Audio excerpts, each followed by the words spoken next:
காஞ்சி மகா சுவாமிகள் அருளிய தெய்வத்தின் குரல் பாகம் 4 பகுதி 220 வயது தகுதி. அடுத்தபடியாக வயசு தகுதி. போனால் போகிறதென்று இதற்கு மட்டும் நம் ஜனநாயக குடியரசிலும் ஒரு கீழ் வரம்பு 25ஓ 30ஓ எதுவோ ஒன்று வைத்துவிட்டு மேல் வரம்பு இல்லாமல் விட்டிருக்கிறார்கள். இளம் தலைமுறை வருங்கால வாரிசு என்றெல்லாம் பெயரை கொடுத்து அனுபவம் இல்லாத சிறுவர்களையும் தங்கள் கட்சிகளுக்குள் இழுத்து கொள்ளும் போக்கு தற்போது உண்டாகியிருக்கிறது.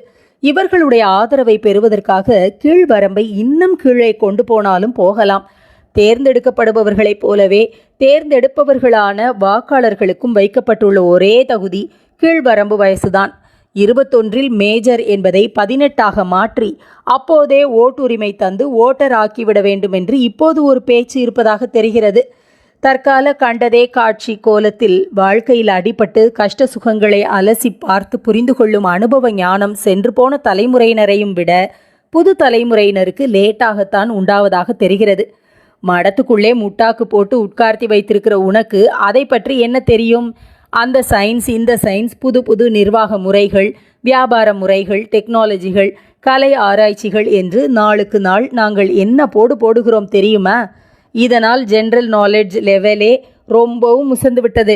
ஸ்கூல் பசங்கள் கூட யூனியன், பார்லிமெண்ட் எல்லாம் வைத்துக் கொள்கிற அளவுக்கு எல்லாருக்கும் அறிவு வெளிச்சம் கொடுத்து விட்டோமாக்கும் என்று சொல்லலாம். இதெல்லாம் உண்மையாக இருக்கலாம். ஆனால் இது அவ்வளவுமே மூளையும் தற்காலிக இந்திரிய சுகமும் சம்பந்தப்பட்ட விஷயம்தான். வாழ்க்கை என்ன, எதனால் அது சாரப்படும் என்பதை புரிந்து கொள்ள வைக்க இவை ஒன்றும் உதவவில்லை. அதோடு இல்லை, நேர்மாறாக இந்த கண்டுபிடிப்புகளின் ஜுவலிப்பில் உண்டான கண் கூசலினால் வாழ்க்கையை உள்ளபடி புரிந்து கொள்வதில் ஜனங்கள் முன்னைவிட பின்னேதான் போய் அனுபவத்தில் குறைந்தவர்களாக ஆகி வருகிறார்கள். என்னை மடத்துக்குள்ளே முட்டாக்கு போட்டு உட்கார்த்தி வைத்திருந்தாலும் பலதரப்பட்ட ஜனங்களும் இங்கே வந்து குறைகளை சொல்லிக் கொள்கிறார்கள் அல்லவா?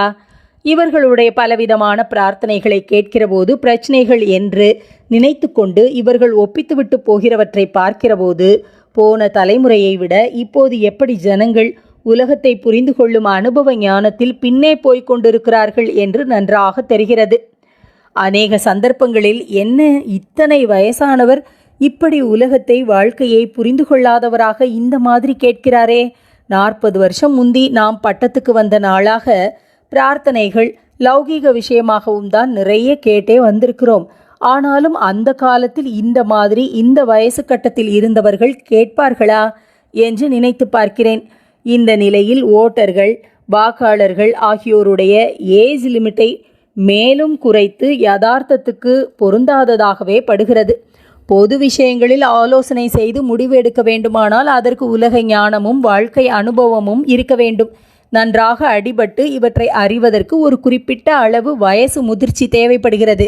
இவ்விஷயத்தை தீர்க்கமாக அலசி பார்த்துத்தான் அக்காலத்தில் 1000 வருஷத்துக்கு முந்தி முதல் கல்வெட்டுப்படி வேட்பாளருக்கு 30 வயசு என்று கீழ்வரம்பு கட்டினவர்கள் அப்புறம் 2 வருஷம் மேலும் நடைமுறைகளை பார்த்து புனராலோசனை செய்ததில் அது கூட போதாது என்று 2ஆம் கல்வெட்டுப்படி 35 என்று உயர்த்தி இருக்கிறார்கள்.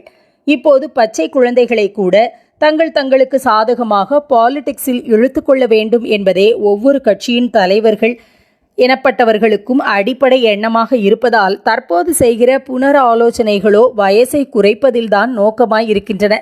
தற்போது வயசுக்கு மேல் வரம்பே இல்லை. ஆனாலும் அப்போதோ இயற்கையை கவனித்து இவ்விஷயமாகவும் விதி செய்திருக்கிறார்கள். குறிப்பிட்ட ஒரு வயசுக்கு மேல் போய்விட்டால் விருத்தாப்பியத்தில் ஓய்ச்சல் வந்துவிடுகிறது, ஞாபக மறதி ஏற்படுகிறது. இம்மாதிரி தளர்ந்து உடம்பிலும் உள்ளத்திலும் ஆடி போவதை செனிலிட்டி என்கிறார்கள். வியாதிகளும் அப்போது அதிகம் பிடுங்கி எடுக்கின்றன. இவற்றோடு பழங்காலத்தில் அந்த வயசில் ஆரம்ப நாளிலிருந்து பின்பற்றி வந்த சாஸ்திர அபியாசங்களினால் விவேக வைராகியாதிகளால் புத்தி அதிகம் போகத் தொடங்கி இருக்கும். அதனால் எதிலும் ரொம்ப பட்டுக்கொள்ளாமல் தப்பு தண்டா நடந்தால் கூட என்னமோ எல்லாம் ஈஸ்வர லீலை என்று விட்டுவிடும் மனோபாவம் தோன்றியிருக்கும். பொது நிர்வாகத்தில் இப்படிப்பட்ட மனப்பான்மை கூடாததாயிற்றே.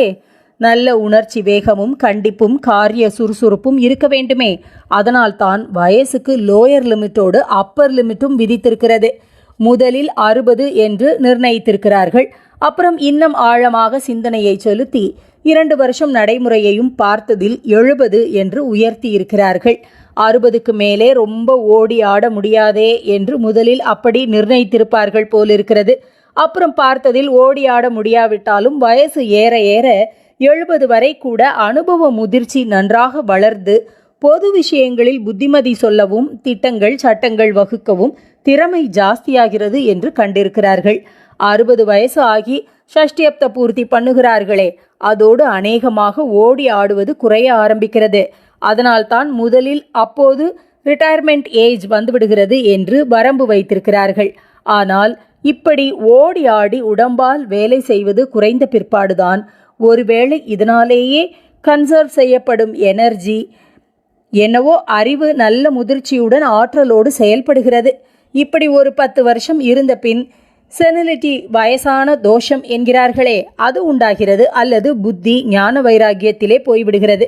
60 வயசு என்று நிர்ணயம் செய்த பின் சபையில் அங்கத்தினர்களாக இல்லாமல் அந்த வயசுக்கு மேலே போன ஊர் பெரியவர்கள் சபை மூலமாக இல்லாவிட்டாலும் தனிப்பட ஊர் நலனுக்கான நல்ல யோசனைகள் தர முடிவதை கவனித்திருப்பார்கள் போலிருக்கிறது.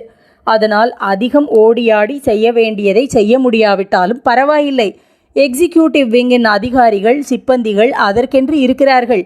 சபைக்காரர்கள் உட்கார்ந்த இடத்திலேயே ஆற அமர யோசித்து சட்டத்திட்டங்கள் போடுபவர்களாகவும் அவ்வப்போது மட்டும் ஊரை சுற்றி காரியங்களை இன்ஸ்பெக்ட் பண்ண சக்தியுடையவர்களாகவும் இருந்தால் போதும் என்று புனராலோசனை செய்து 2 வருஷத்துக்கு அப்புறம் 60ஐ 70 என்று அமெண்ட் செய்திருக்கிறார்கள் போலிருக்கிறது.